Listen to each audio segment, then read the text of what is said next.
अपने देश सेवा के सपने को पूरा करने के लिए हो जाइए तैयार, क्योंकि मेजर कलसी क्लासेस लौट आया है अपने ऑफलाइन क्लासरूम प्रोग्राम के साथ, जहां आपको मिलेगा एक्सपर्ट फैकल्टी की guidance, doubt counter facility, special current affair session, physical training और मंथली यूनिट टेस्ट के साथ साथ बेस्ट स्टडी मटेरियल। अपने वर्दी के सपने को कीजिए साकार मेजर कलसी क्लासेस के साथ। आज ही एडमिशन लें और पाएं 2000 का कैशबैक डायरेक्ट एडमिशन लेने पर। और अधिक जानकारी के लिए हमें कॉल करें 9696333333 पर और विजिट करें www.majorkalsiclasses.com। हेलो बच्चों, जय हिंद। प्यारे बच्चों, आप सभी का स्वागत है हम किसी के ऑनलाइन प्लेटफॉर्म पे। बच्चों, आज आपके लिए लाए हैं मॉडल पेपर, जहां पर हम रीजनिंग की बात करेंगे।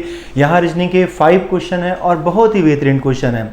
तो बच्चों, हम चलेंगे और मैं आपको एक बात और भी बोलना चाहूँगा, जितने भी बच्चे वीडियो को वॉच कर रहे हैं, आप कॉपी पेन लेके बैठिए, सारे क्वेश्चन को सॉल्व करिएगा पहले। यदि आपका क्वेश्चन सॉल्व होता है तो बहुत अच्छी बात है, नहीं होता तो बच्चों उसका सॉल्यूशन भी देखिएगा और फाइनली कमेंट करिएगा कि आपने कितने क्वेश्चनों का सही जवाब किया। तो चलो बच्चों, चलते हैं आज के पहले क्वेश्चन पे। जैसा कि आप सभी देख रहे हैं, पहला क्वेश्चन हमारा कोई डिकोडिंग का है। बच्चों, यहाँ पर जो हमारा पहला क्वेश्चन है, इस क्वेश्चन को देखिए हम लोग कैसे सॉल्व करेंगे। यहाँ पर फॉरेस्ट वर्ड है जिसका हमें एक डिकोड दिया गया है 1 3 4 8 6 7। वहीं पर दूसरे क्वेश्चन बच्चों नियर का हमें डिकोड दिया और टाई का दिया गया है। लेकिन बच्चों, थोड़ा सा भी ध्यान से अगर आप देखेंगे तो आप देखेंगे यहाँ भी आर है, यहाँ भी आर है, और जब हम इनके कोड को पकड़ते हैं पता चला कि आर का 4 यहाँ भी है, आर का 4 यहाँ भी है। इसका मतलब ये है बच्चों कि हमें ढूंढ के उन्हीं में से लिखना है, क्योंकि आगे जब हम बढ़ते हैं ई का कोड देखते हैं तो यहाँ हमें 8 मिलता है, और हम यहाँ भी देखते हैं तो यहाँ भी हमें 8 मिल जाता है, और आगे भी देखते हैं बच्चों टाई में तो यहाँ भी ई का कोड हमें 8 ही मिलता है। इसका मतलब ही हो गया कि हमें जो भी आंसर करना है उन्हीं में से ढूंढ के लिखना है। तो बच्चों, जैसे हमें जो वर्ड पूछा गया है इसका अगर हम देखेंगे ओ का कोड तो हमें मिलता है यहाँ पर 3, तो सबसे पहले 3 करेंगे। फिर आर है बच्चों, आर का देखेंगे तो 4 है, ठीक है, आर का हमने 4 लिखा। ए का देखेंगे बच्चों, लास्ट से सेकंड नंबर पे है 2, तो ए का 2 लिखा बच्चों। यहाँ पर टी है, टी तो यहाँ पर है, इसका 7 है तो ठीक है, टी का 7 लिखा। आई का देखेंगे बच्चों तो आई का यहाँ पर ही है 5 है, तो हम आई के लिए 5 का यूज करेंगे, और ओ के लिए बच्चों ऑलरेडी हम लोग यहाँ पर 3 का यूज कर चुके हैं, फिर से 3 लिखेंगे। और एन का देखेंगे बच्चों तो 9 है, यहाँ पर 9 लिखेंगे। अब जिस भी ऑप्शन में हमें वर्ड मिल रहा है, अंक मिल रहा है, ये सारे अंक मिल रहे हैं, वो बच्चों हमारा ऑप्शन सही हो जाएगा। हम देखेंगे 3 4 2 7 3 4 2 7 5 3 एंड 9। प्यारे बच्चों, डी ऑप्शन में सेम ऐसा ही मिल रहा है, हमारा आंसर हो जाएगा। लेकिन बच्चों, जब इस क्वेश्चन को आप एग्जाम में करिएगा तो वहाँ पर हम फास्ट कैसे करेंगे। हमें सबसे पहले एक बात ध्यान देना बच्चों, जब भी एग्जाम में आए इसका फर्स्ट और लास्ट आपको ध्यान दे देना चाहिए कि इसका फर्स्ट अक्षर क्या होगा, लास्ट अक्षर क्या होगा। तो हमें पता चला फर्स्ट 3 होगा और लास्ट जो होगा बच्चों वो क्या होगा, लास्ट हमारा 9 होगा। तो हमने देखा फर्स्ट पे 3 और लास्ट में 9 सिर्फ एक ही ऑप्शन पे है, तो हमें वहाँ पर क्या करना होता है, सारे ऑप्शन चेक नहीं करने पड़ते हैं, डायरेक्टली हम उसी ऑप्शन पे पहुँचते हैं जो हमारा आंसर होता है। तो चलो ठीक है बच्चों, आई होप कि आपको ये ट्रिक समझ में आया होगा कि क्वेश्चन में ट्रिक को कैसे अप्लाई करेंगे, तो इस तरीके से हम क्वेश्चन को फास्ट कर पाएंगे। प्यारे बच्चों, ये दूसरा क्वेश्चन है, दोनों लैंग्वेज में आपको नहीं दिख पाएगा, तो मैं एक लैंग्वेज में दिखाता हूँ, इंग्लिश में, और मैं इसका ट्रांसलेट कर देता हूँ। बच्चों, यहाँ पर बोल रहा है सुभाष वॉक्स 20 मीटर टूवर्ड्स नॉर्थ साइड। बच्चों, सुभाष जो है 20 मीटर नॉर्थ में जाता है, उत्तर दिशा में जाता है, एंड टर्न्स राइट साइड, और फिर वह अपने दाएं मुड़ता है, एंड कवर 15 मीटर डिस्टेंस, और बच्चों 15 मीटर की दूरी कवर करता है। अगेन ही टर्न्स राइट, वह फिर से दोबारा दाएं मुड़ता है, एंड कवर्स 20 मीटर डिस्टेंस, और 20 मीटर की दूरी तय करता है। Again turns left and walks 35 metre, और बच्चों फिर वह लेफ्ट में मुड़ता है और 35 मीटर की दूरी को कवर करता है। How much distance is he away from the starting point. प्यारे बच्चों, आप सभी लोग जब डायरेक्शन के क्वेश्चन को सॉल्व करते होंगे तो आप लाइन क्लिक करते होंगे, फिर दाएं बाएं जैसा भी बोलता है। कुछ लोग को तो मैंने ऐसा भी देखा है बच्चों अपनी कॉपियों को इधर उधर करते हैं। तो आजकल एग्जाम तो ऑनलाइन हो रहा है, पता लगा लैपटॉप को अगर आपने ऐसा कर दिया तो एग्जाम भी आपको कैंसिल हो जाएगा, तो ऐसा बिल्कुल भी मत करिएगा। इसका शॉर्टकट क्या होता है बच्चों, आप सभी को पता जो दिशाएँ होती हैं वो होती हैं नॉर्थ, ठीक बच्चों, नॉर्थ होता है, ईस्ट होता है, और साउथ होता है, और वेस्ट होता है। बच्चों, ए अगर हम इधर जाएंगे तो ये हमारा राइट साइड होगा, इस बात को हमेशा ध्यान देना। और अगर जस्ट बच्चों अगर हम इधर लौटते हैं तो ये हमारा लेफ्ट साइड होगा। ओके, यानी ए हमारा बायां होता है, इट मीन्स जो अपना राइट वही इसका राइट, जो अपना लेफ्ट वही इसका लेफ्ट। ठीक बच्चों, देखो एक्चुअली में होता क्या है, ए नॉर्थ होता है, ए ईस्ट होता है, ए साउथ होता है, ए वेस्ट होता है। तो ये सारी दिशाएं क्या हो गई हमारी, देखो राइट है, NESW हमारा राइट है, NWSE बच्चों हमारा लेफ्ट हो गया। हमें जैसे कहेगा हम वैसे लिखेंगे। कह रहा है सुभाष वॉक्स 20 मीटर टूवर्ड्स नॉर्थ। सुभाष सबसे पहले बच्चों किधर जाता है, नॉर्थ में 20 मीटर जाता है, हमने लिख लिया। And turns right side and covers 15 metre. इसका राइट जो होगा बच्चों ईस्ट होगा, 15 मीटर डिस्टेंस कवर करेगा, ठीक है, अच्छी बात है। अगेन ही turns right and covers 20 metre, और फिर से बच्चों राइट में जाता है, 20 मीटर कवर करता है, इसका राइट साउथ होगा। Again turns left and walks 30 metre, 35 metre बच्चों, फिर वो लेफ्ट में मुड़ता है और 35 जाता है, तो हम लेफ्ट में मुड़ेंगे, 35 यानी ईस्ट में आएंगे। प्यारे बच्चों बता दें, जब भी आप इस ट्रिक को अप्लाई करिएगा, यहाँ पर नॉर्थ से साउथ कैंसिल होता है और ईस्ट से वेस्ट कैंसिल होता है। तो बच्चों यहाँ पर हम क्या करेंगे, नॉर्थ है और ये साउथ है हमारा, कैंसिल हो जाएगा, इनको ऐड करेंगे, 35 और 15 बच्चों हमारा कितना हो जाएगा, 50 हो जाएगा, 50 हो जाएगा, यही हमारा आंसर होगा 50 मीटर। अगर हमसे दिशा भी पूछता तो दिशा बच्चों हमारा पूर्व होता, पूर्व में 50 मीटर। देखो किस ऑप्शन में दिया है बच्चों, 50 मीटर हमें डी ऑप्शन में दिया। इस सवाल का आंसर क्या हो जाएगा, डी ऑप्शन। चलो प्यारे बच्चों चलते हैं अपने तीसरे सवाल पे। तीसरा सवाल बच्चों हम लोग का ब्लड रिलेशन का है। यहाँ पर बच्चों कहा जा रहा है, किसी फोटोग्राफ में एक महिला की ओर संकेत करते हुए मीरा ने कहा उसके पिता का एकमात्र पुत्र की पत्नी मेरी सास है। बच्चों जब भी ब्लड का क्वेश्चन आए, अगर आपको लैंग्वेज समझने में दिक्कत हो, आप हिंदी में जरूर देख लीजिएगा, क्योंकि चीज़ें हिंदी में थोड़ी क्लियर हो जाती हैं। इंग्लिश में अगर आपको कहीं समझने में दिक्कत होती है, इसको बायलैंग्वेज कर लीजिएगा, लैंग्वेज चेंज कर लीजिएगा, वहाँ पर चीज़ों को समझ लीजिएगा। देखो बच्चों, किसी फोटोग्राफ में एक महिला की ओर संकेत करते हुए, कोई महिला है, इस महिला की ओर संकेत करते हुए किसने कहा, मीरा ने कहा एक महिला की ओर संकेत करते हुए कि उसके पिता का एक पुत्र, इसके पिता यानी इसका कोई पिता है का पुत्र, इसके पिता का पुत्र, इसके पिता का अगर पुत्र है बच्चों तो इसका भाई है कि नहीं, ये भाई बहन हो गए, कोई दिक्कत इसमें नहीं होनी चाहिए। ये दोनों क्या हो गए, भाई बहन हो गए, क्योंकि महिला के पिता का पुत्र, अगर मेरे पिता का कोई पुत्र है तो वो मेरा भाई है, ठीक। उसके पिता का एकमात्र पुत्र और इकलौता पुत्र है की पत्नी, इस पुत्र की पत्नी, ठीक है, की पत्नी मेरी सास है, यानी मीरा की सास है। ये मीरा की सास है, मीरा की सास है कब लगेगी, जब इसका कोई पुत्र होगा और उसका विवाह जो है मीरा से हुआ होगा, है कि नहीं बच्चों। ये दोनों हस्बैंड एंड वाइफ होंगे। जब इसका कोई पुत्र होगा और उसका विवाह मीरा से हुआ होगा तो ये पत्नी जो है ये क्या लगेगी, मीरा की सास लगेगी।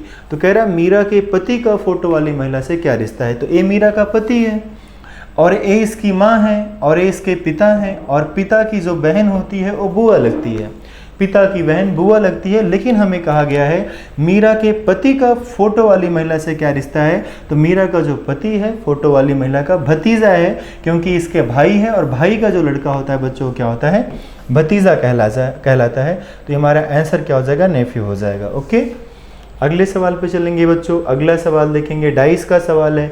बच्चों अगर आपने डाइस पढ़ रखा है तो आपको अच्छे से पता होगा, डाइस के किन्हीं भी दो फलक पे अगर हमें सेम नंबर मिल जाएंगे तो उन नंबरों का कभी भी आप अपोजिट नहीं निकाल पाओगे। 5 यहाँ भी है, 5 यहाँ भी है, 2 यहाँ भी है, 2 यहाँ भी है, तो बच्चों एक ही बचेगा, 4 का 3 होगा या 3 का 4 होगा। और ऐसे कंडीशन में बच्चों आपसे इन्हीं का पूछा भी जाता है कि नीचे 4 है तो ऊपर कौन सा होगा, तो 4 का विपरीत अंक क्या होगा बच्चों, 3 होगा, क्योंकि यहाँ पर 5 दोनों में है और 2 भी दोनों में है, तो इनके अपोजिट्स कभी नहीं निकल सकते हैं। हमारा आ जाएगा 4 का 3 आ जाएगा। यहाँ पर बच्चों क्या है, जैसे आप देख रहे हैं इस कॉर्नर पे यहाँ पर कट किया गया है। अगले स्टेप में बच्चों ए लाइन कट कर दिया गया है, मतलब इस लाइन के बाद इसको कट कर दिया गया, इसको कंप्लीट कर दिया गया।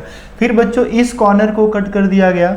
अगले स्टेप में क्या कर रहा है, इस लाइन को कट कर दे रहा है। फिर अगले स्टेप में इस लाइन को कट करेगा, तो अगले स्टेप में क्या करेगा बच्चों, अगले स्टेप में ए फिगर तो हमारा कंप्लीट रहेगा, ए फिगर हमारा यहाँ तक आ जाएगा, ए वाला क्या हो जाएगा, ये कंप्लीट होगा, लेकिन आगे की लाइन क्या हो जाएगी, कट हो जाएगी। जिस भी ऑप्शन में ऐसा बना होगा वही हमारा आंसर भी हो जाएगा। ए हमारा डी पहला ही ऑप्शन आंसर हो गया। इसके अलावा भी बच्चों इसका ट्रिक होता है, इसका ट्रिक जो होता है ए होता है 1 3 5 2 4 एंड 6, यानी 1 3 5 में जो लॉजिक लग रहा है उसी अकॉर्डिंग हमें 2 4 6 में बढ़ जाना है। इसका नंबरिंग करेंगे 1 2 3 4 5, हमें 6 नंबर पे बताना है।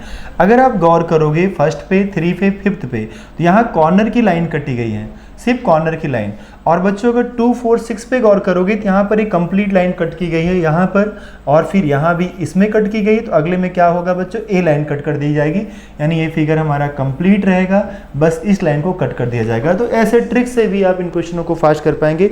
आई होप कि बच्चों ये मॉडल पेपर आपको अच्छा लगा होगा, सारे क्वेश्चंस आप किए होंगे। आपने जितने भी क्वेश्चंस किए उनके आप कमेंट्स करिएगा कि आपने कितने में से कितना सही किया। तो ठीक है बच्चों, आज के लिए बस इतना ही। जय हिंद बच्चों। हेलो बच्चों, आप सभी का स्वागत है एमकेसी के ऑनलाइन प्लेटफॉर्म पे। बच्चों आज आपके लिए लाए हैं मॉडल पेपर में 10 क्वेश्चंस अर्थमेटिक के। सारे क्वेश्चंस बहुत ही बेहतरीन है बच्चों। आप सभी लोग पेन कॉपी लेके बैठिएगा, सारे क्वेश्चन को सॉल्व करिएगा। आप देखिएगा कि आपने कितने क्वेश्चनों का सही जवाब किया, और फिर बच्चों उनको कमेंट करिएगा, हम आपके कमेंट्स को पर्सनली देखेंगे। तो ठीक है बच्चों, चलते हैं अभी पहले क्वेश्चन पे। जैसा कि बच्चों हम लोग यहाँ पहला क्वेश्चन देख रहे हैं, यहाँ पर लिखा है the average age of 15 students is 18 years. If the age of a new student is included, then average age is decreased by 1. Find the age of new student. बच्चों अगर हम बात करें इस सवाल की, औसत का कोई भी क्वेश्चन हो तो आप इसे कैसे सॉल्व कर सकते हैं। औसत का मतलब होता है चीज़ों को इक्वल में बांट देना, यानी एक ऐसा नंबर बच्चों जो ये दर्शा दे कि कोई भी जितने भी नंबर्स दिए हैं वो इनसे इतना ज़्यादा या इतना कम है, वो उनका एवरेज नंबर होता है। तो प्यारे बच्चों, जैसे हमें यहाँ बोलता है 15 छात्रों का औसत आयु 18 वर्ष है, इसका मतलब बस इतना सा होता है जितने भी लोग हैं सबकी एज 18 वर्ष है। कभी भी औसत का सवाल आता है आप इसी तरीके से लगाइएगा, सारे सवाल बहुत कम टाइम में लग जाएगा। इसका मतलब ये होता है बच्चों, जितने भी बच्चे हैं, जितने भी लोग हैं, सबकी एज कितनी है, 18 वर्ष है। सभी लोग 18 वर्ष के हैं। क्या हुआ, एक छात्र की आयु और जोड़ दिया जाए तो बच्चों अगर एक छात्र और आएगा तो छात्र कितने हो जाएंगे, 16 हो जाएंगे। उसके आने से क्या हुआ, औसत में 1 की कमी हो गई। बच्चों अगर औसत में 1 की कमी होगी तो जो 16 छात्र हैं सबकी एज में 1-1 की कमी हो जाएगी। अगर सबकी एज में 1-1 कमी हो जाएगी तो कुल कितनी कमी हो जाएगी, 16 वर्ष की कमी हो जाएगी। पहले जहाँ एज 18 था वहीं पर अब 16 हो गया। तो बच्चों जो आया है वो कितने वर्ष का है, 18 में से 16 घटा देंगे बच्चों 2 वर्ष, उसका एज कितना आ जाएगा, 2 वर्ष आ जाएगा। यानी हमारा पहला ही ऑप्शन क्या हो जाएगा, सही हो जाएगा। ये बच्चों एक कॉमन सेंस होता है जिसके तरीके से आप क्वेश्चन को सेकंड में कर सकते हैं। लेकिन एक दूसरा तरीका ये होता है बच्चों, 15 लोग थे, इनका औसत 18 वर्ष था, हम 15 में 18 से गुणा करेंगे, इनका कुल योग आ जाएगा, क्योंकि औसत बराबर होता है राशियों का योग बटे में राशियों की संख्या।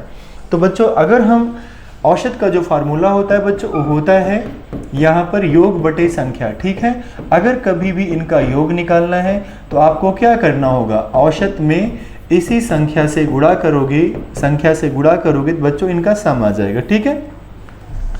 तो बच्चों हम 15 में 18 से गुणा करेंगे तो इन छात्रों का योग आ जाएगा 15 8 120, 15 का नम 15 12 27 हो जाएगा, 270 हो जाएगा।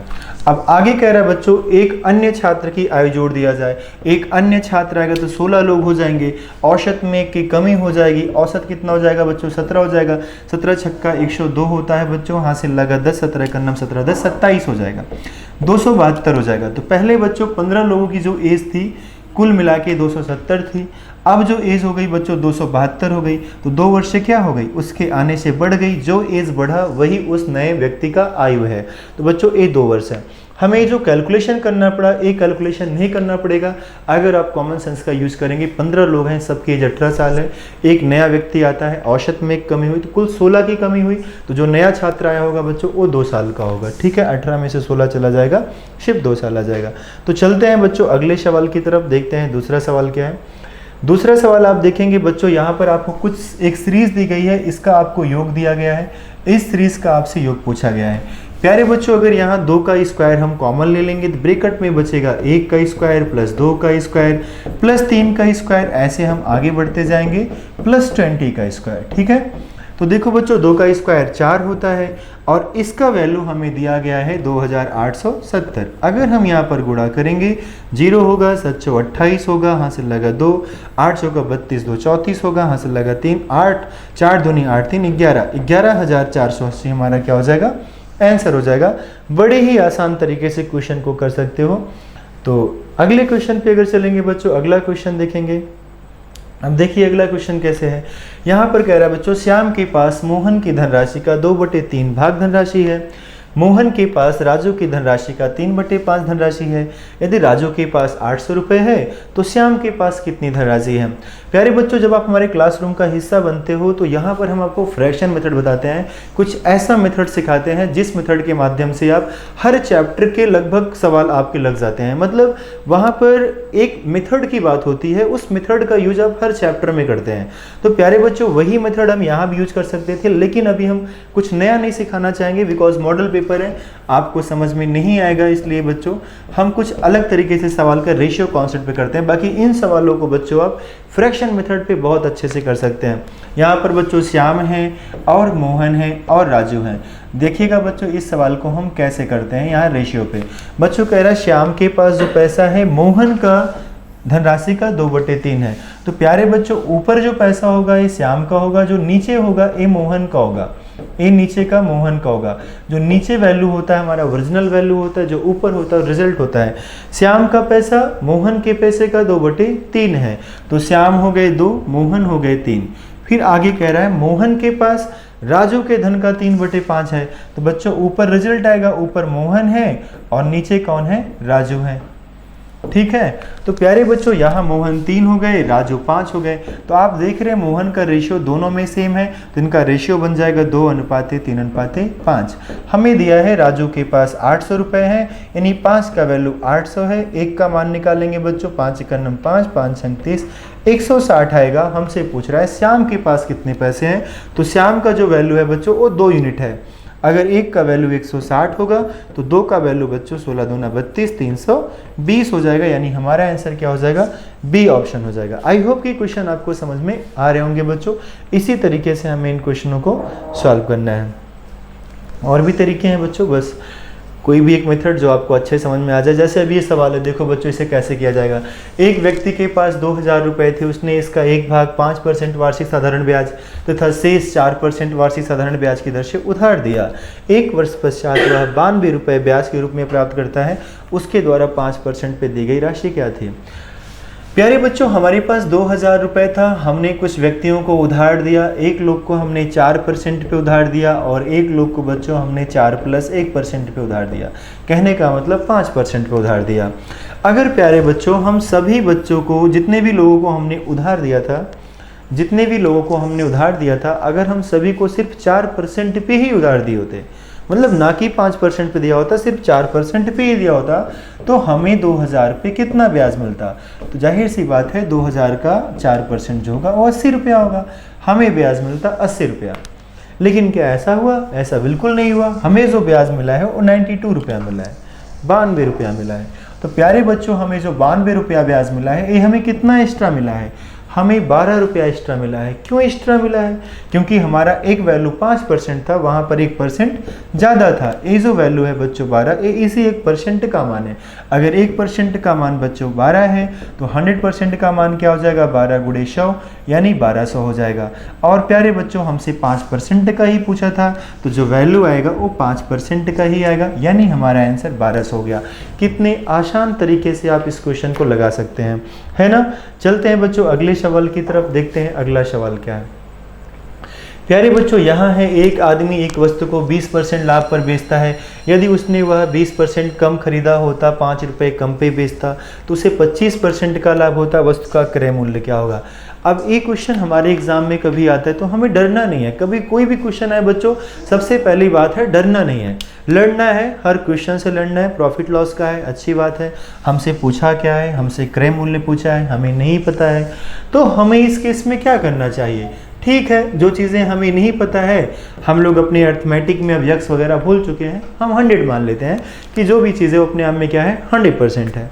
परसेंटेज प्रॉफिट लॉस या ऐसा ही है बच्चों, 100 मान के चलो। तो हमने मान लिया हमारा जो भी सीपी है, जो भी हमारा कॉस्ट प्राइस है, अपने आप में क्या है 100% है।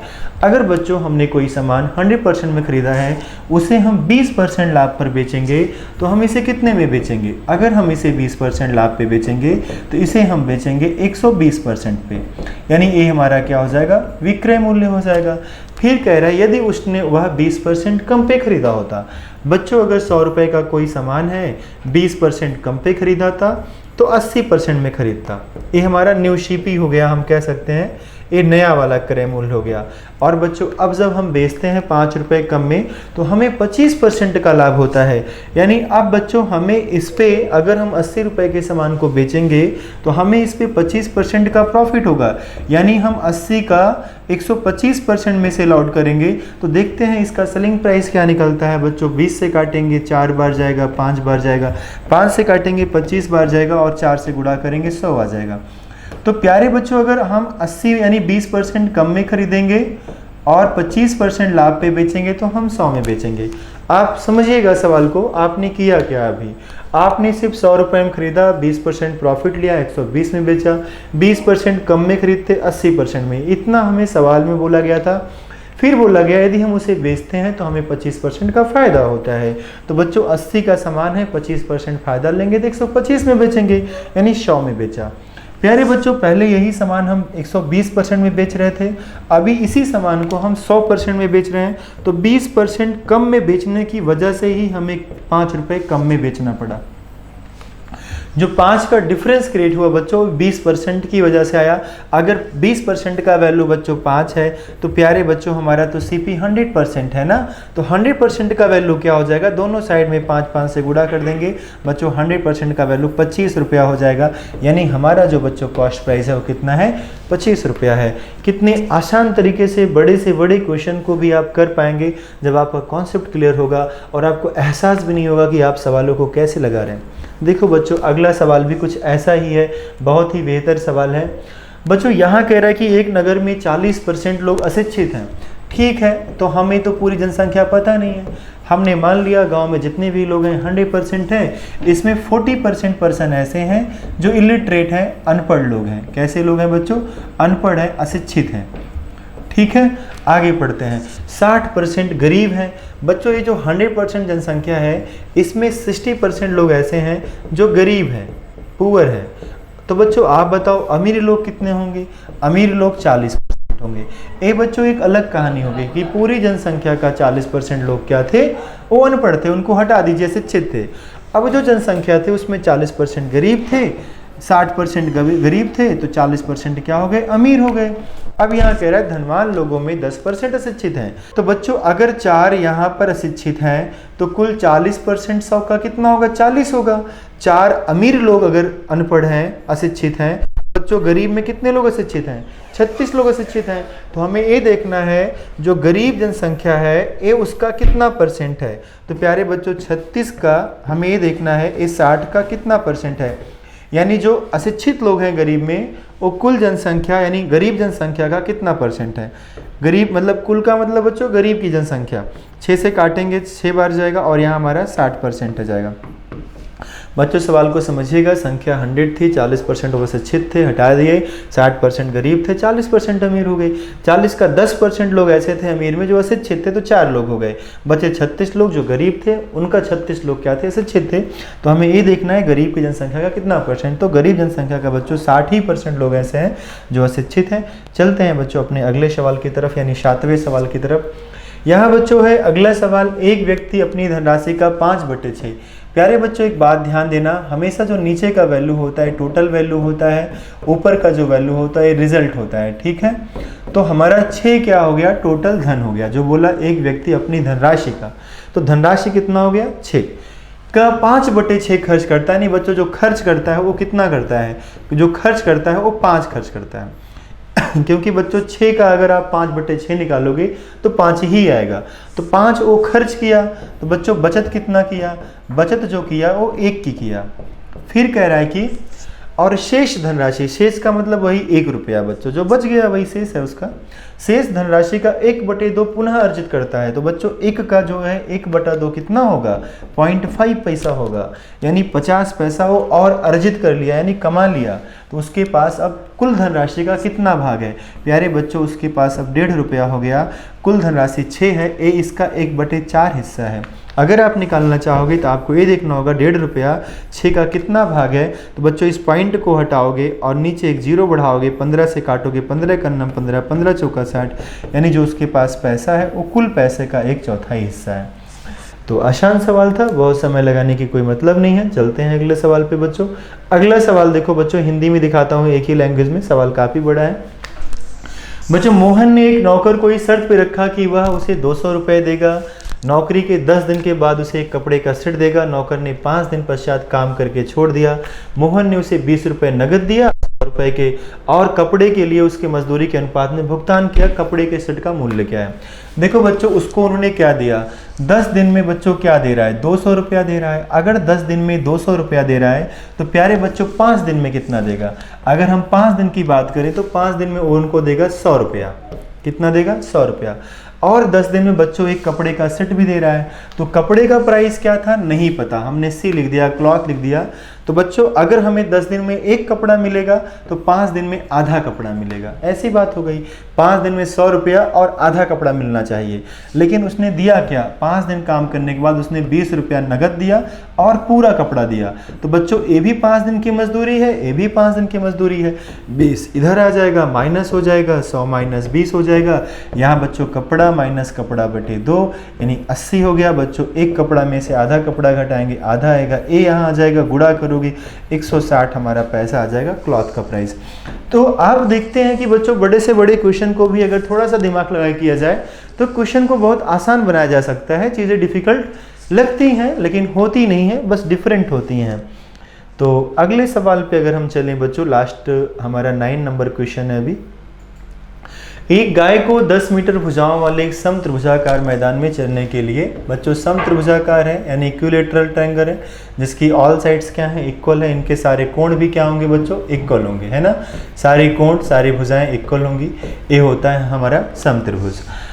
इनकी जो साइड है बच्चों 10-10 की है भुजाएं और 7 मीटर लंबी से इसको एक गाय को बच्चों एक कोने से बांधते हैं। इस रस्सी की जो लंबाई है वो कितनी है? 7 मीटर है। ठीक है। कह रहा है कि एक गाय को 10 मीटर भुजाओं वाले एक समत्रिभुजाकार मैदान में चरने के लिए 7 मीटर रस्सी से इसके एक शीर्ष से बांध दिया गया है। क्षेत्रफल जितने पे गाय चर सकती है।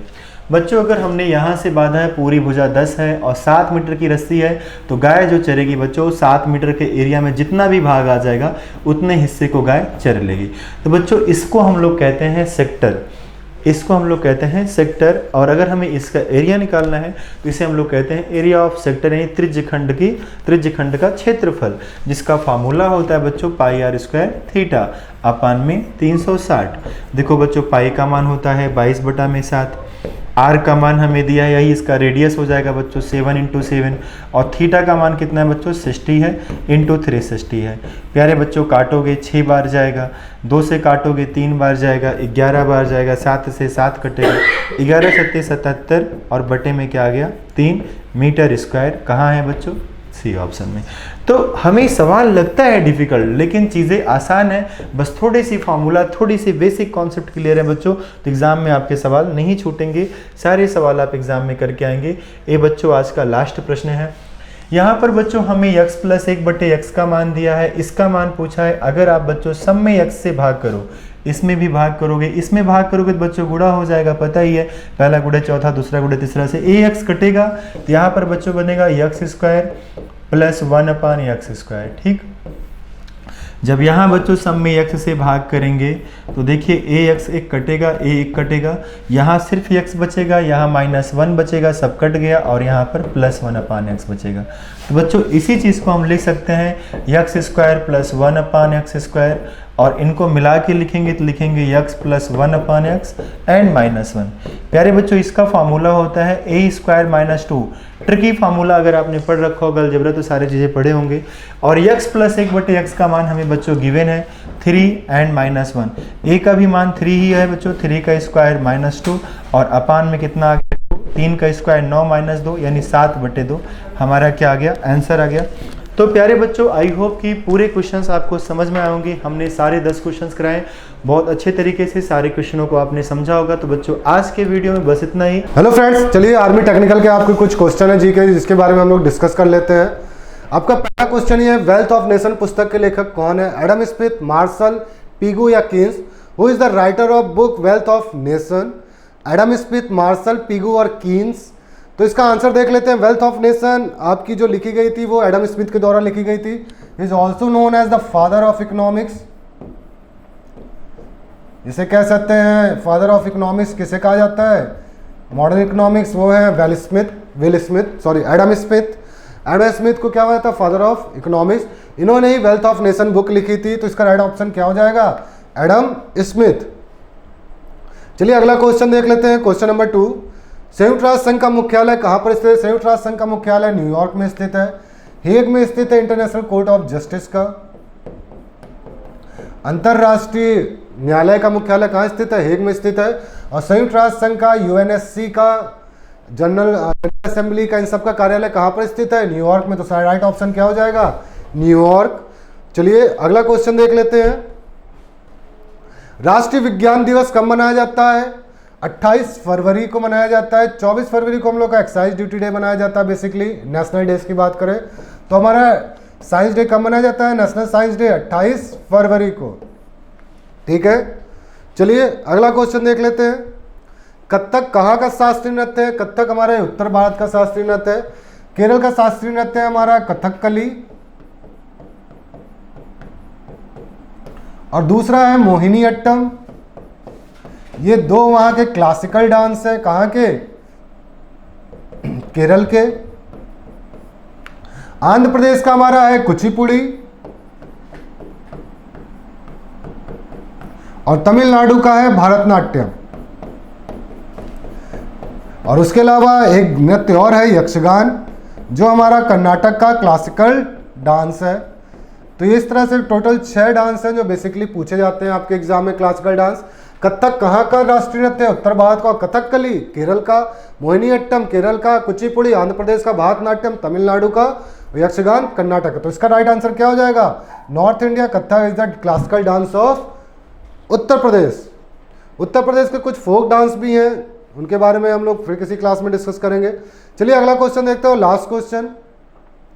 नोबेल पुरस्कार प्राप्त करने वाले प्रथम भारतीय व्यक्ति कौन थे? इसका राइट आंसर होगा रविन्द्रनाथ टैगोर।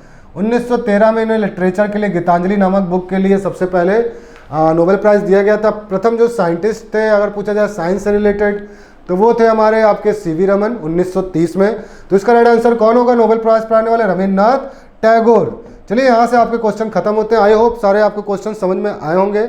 इसके अलावा अगर आपका कोई डाउट रहता है तो आप एमकेसी परिवार में आकर कभी भी डाउट पूछ सकते हैं। धन्यवाद। तो पहला सवाल है हमारा, identify the pair whose dimension are same.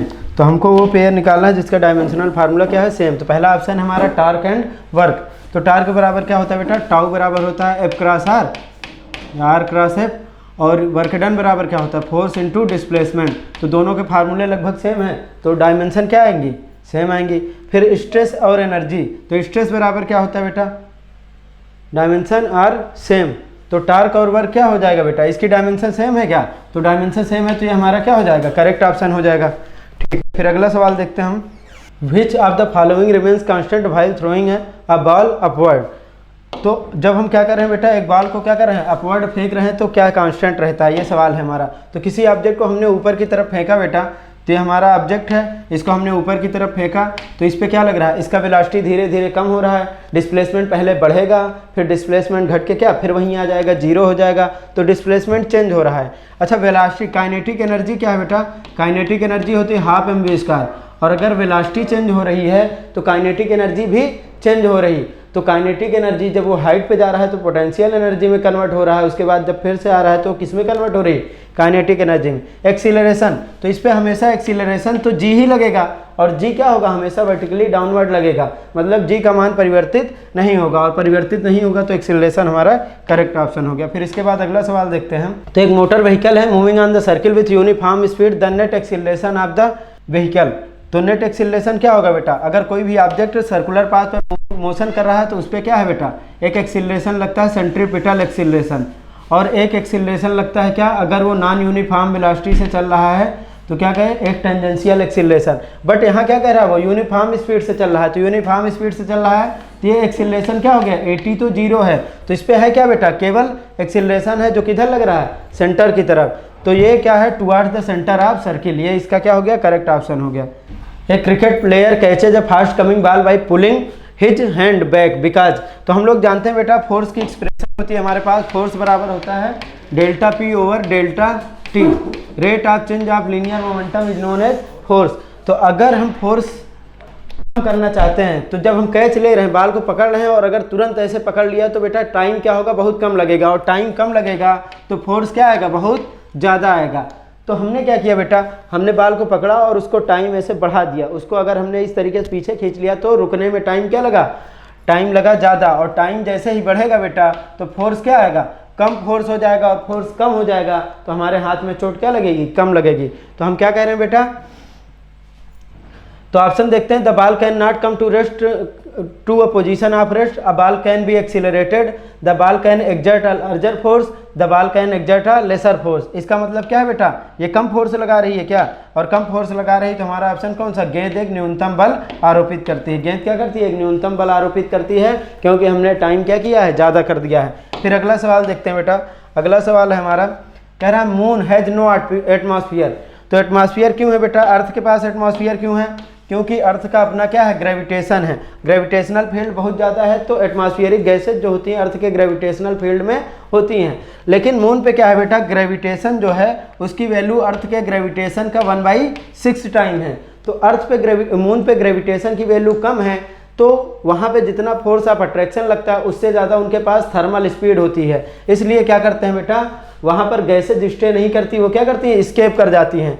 तो क्यों होता है बेटा, यहाँ पे जो स्केप वेलोसिटी है उसका मान क्या है, कम है। बर्नौली थ्योरम, बर्नौली थ्योरम क्या होती है बेटा, बर्नौली थ्योरम होती है कि अगर किसी भी नॉन यूनिफॉर्म क्रॉस सेक्शन की किसी पाइप से क्या कर रहा है, जिसका एरिया ऑफ क्रॉस सेक्शन क्या है बेटा, अलग अलग है, इसका एरिया ऑफ क्रॉस सेक्शन क्या है, अलग है। तो कुछ इस तरीके से पाइप है बेटा हमारे पास, और इसका एरिया ऑफ क्रॉस सेक्शन इस तरीके से है, और इसके किसी भी पॉइंट पे pressure energy, kinetic energy per unit volume and potential energy per unit volume that is P plus half rho V square plus rho G H, इसका सम क्या होगा बेटा, कांस्टेंट होगा। मतलब इसकी एनर्जी चेंज नहीं होगी, एनर्जी एक फॉर्म से दूसरे फॉर्म में चेंज हो जाएगी, पर टोटल एनर्जी हर पॉइंट पे क्या रहेगी, सेम रहेगी। तो इसमें क्या है बेटा, एनर्जी कंजर्व है, तो ऊर्जा संरक्षण के सिद्धांत पर कार्य करता है। फिर ये हमारा अगला सवाल है बेटा 7वां, गारमेंट के keep us warm in the winter season because they. तो जो कपड़े होते हैं हम लोग वुलन कपड़े पहनते हैं कब, विंटर के सीजन में। क्यों बेटा, क्योंकि वो अंदर से हीट को बाहर आने से रोकते हैं, तो हमारी एनर्जी बाहर एटमॉस्फेयर, बाहर सराउंडिंग में रेडिएट नहीं होती और हमको ठंडी नहीं लगती है। तो हम लोगों ने क्या किया बेटा, prevent air from coming in the contact of body, prevent heat of the body from going exterior. तो क्या है बेटा, हमारे पास जो ये कपड़े होते हैं वो अंदर की हीट को, अंदर की उष्मा को बाहर जाने से रोकते हैं। तो हमारा करेक्ट ऑप्शन क्या हो गया बेटा, डी वाला। फिर अगला सवाल देखते हैं हम, और अगला सवाल क्या है कि the phenomena of trade wind takes place due to. तो फिनोमिना ऑफ ट्रेड विंड, तो ये कहाँ होता है बेटा, ये कन्वेक्शन का एग्जाम्पल है कि कन्वेक्शन में क्या होता है, ट्रेड विंड। ये हमारी अर्थ है, और अर्थ कैसी बेटा, अर्थ इस तरीके से रोटेट कर रही। तो जो पोलर रीजन होता है, पोलर रीजन और इक्वेटोरियल मतलब जो ध्रुवीय क्षेत्र होता है, भूमध्य रेखीय क्षेत्र, यहाँ पर सूर्य की किरणें नहीं पहुँच पाती तो ये ठंडे प्रदेश होते हैं, और यहाँ पे सूर्य की किरणें सीधे पहुँचती हैं तो ये गर्म प्रदेश होते हैं। फिर ठंडे से यहाँ पे क्या होगा, ठंडे से क्या होगा, गर्म रीजन से एयर के पार्टिकल जाएंगे कहाँ, ऊपर की तरफ। तो यहाँ पे विषुवत रेखीय क्षेत्र से भूमध्य रेखीय क्षेत्र, ध्रुवीय क्षेत्र की ओर क्या होती हैं, हवाएं चलती हैं, संवहन हवाएं चलती हैं, और जिसका उपयोग हम लोग करते हैं क्या, व्यापारिक पर्पज से करते हैं, या नौकाओं को, समुद्री नौकाओं को ले जाने के कार्यक्रम में यूज करते हैं। तो ये क्या हो गया बेटा, ट्रेड विंड किसकी वजह से, कन्वेक्शन करंट की वजह से, ठंडी जगह से, ये गर्म जगह से ठंडी जगह की ओर क्या होता है, संवहन धाराएं बहती हैं, जिसकी वजह से क्या होता है, हम लोग अपने शिप को एक जगह से ट्रांसपोर्ट करके दूसरे जगह ले जा पाते हैं। तो क्या है बेटा, इसका मतलब है ये कौन सा ऑप्शन करेक्ट हो गया, कन्वेक्शन ऑफ हीट। अगला सवाल है, hair of a shaving brush clings together when the brush is removed from the water. तो वाटर के पास एक प्रॉपर्टी है बेटा, क्या, वाटर के पास एक प्रॉपर्टी है कि उसमें क्या है, सरफेस टेंशन। और सरफेस टेंशन क्या होता है बेटा, हर मॉलिक्यूल को क्या करता है, फोर्स लगा के खींचता है। ये दोनों तरफ के मॉलिक्यूल क्या होते हैं, इसको फोर्स लगा के क्या करते हैं, खींचते हैं। जब हमने एक ब्रश डाला बेटा, कौन सा, हेयर से शेविंग ब्रश डाला, तो उसके हर एक हेयर पे क्या हो रहा है, पार्टिकल फोर्स लगा रहे हैं, वाटर के मॉलिक्यूल क्या कर रहे हैं, फोर्स लगा रहे हैं। तो उससे सारे ब्रश के सारे हेयर्स क्या है बेटा, अलग अलग हैं। और जैसे ही हमने बाहर निकाला बेटा, सरफेस टेंशन किसकी प्रॉपर्टी थी, लिक्विड की, और लिक्विड से बाहर निकाला तो फिर से क्या आ गए, आपस में चिपक गए, क्योंकि अब वो फोर्स नहीं रहा। तो किसकी वजह से होता है बेटा, सरफेस टेंशन की वजह से होता है। फिर अगला सवाल है हमारा साउंड इज अ, तो साउंड क्या है बेटा, तो हमारे पास जो वेव होती है क्या, on the basis of direction of motion, on the basis of direction of motion. तो साउंड वेव कितने वेव हमारे पास होती है बेटा, दो तरीके की, एक होती है लॉन्गिट्यूडनल वेव, दूसरा होती है ट्रांसवर्स वेव। हिंदी में बोलते हैं अनुदैर्ध्य तरंग तथा अनुप्रस्थ तरंग। तो अनुदैर्ध्य तरंग क्या होती है बेटा, जिसमें पार्टिकल का मूवमेंट, मतलब पार्टिकल का मूवमेंट क्या हो, और पार्टिकल का मूवमेंट और वेव का मूवमेंट दोनों सेम डायरेक्शन में हो, उसको बोलते हैं क्या, लॉन्गिट्यूडनल वेव। और ट्रांसवर्स वेव क्या होती है बेटा, ट्रांसवर्स वेव होती है जिसमें वेव आगे चल रही है और पार्टिकल क्या चल रहा है, उसके परपेंडिकुलर मोशन कर रहा है। तो हमारा साउंड वेव में क्या होता है बेटा, जब भी हम बोलते हैं डिस्टर्बेंस क्रिएट करते हैं तो एटमॉस्फेयर एयर के पार्टिकल क्या होते हैं, कंप्रेस होते हैं, फिर rarefaction, compression rarefaction.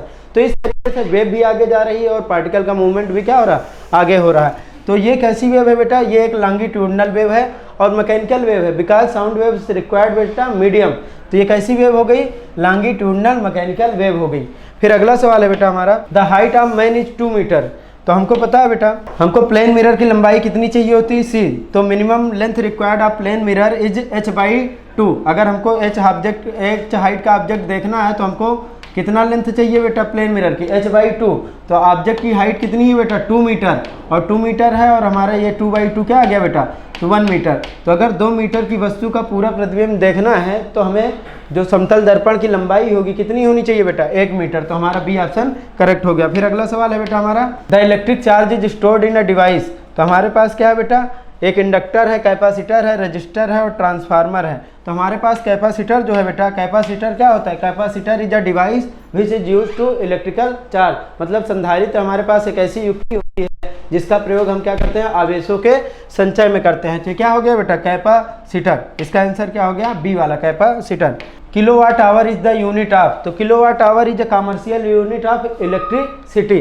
तो किलोवाट आवर होता क्या है, कन्वर्जन फैक्टर देख लेते हैं बेटा। 1 किलोवाट आवर क्या होता है कि 1 किलोवाट पावर का कोई भी इलेक्ट्रिकल अप्लायंसेज 1 आवर तक जितना एनर्जी कंज्यूम करता है that is known as 1 kilowatt our.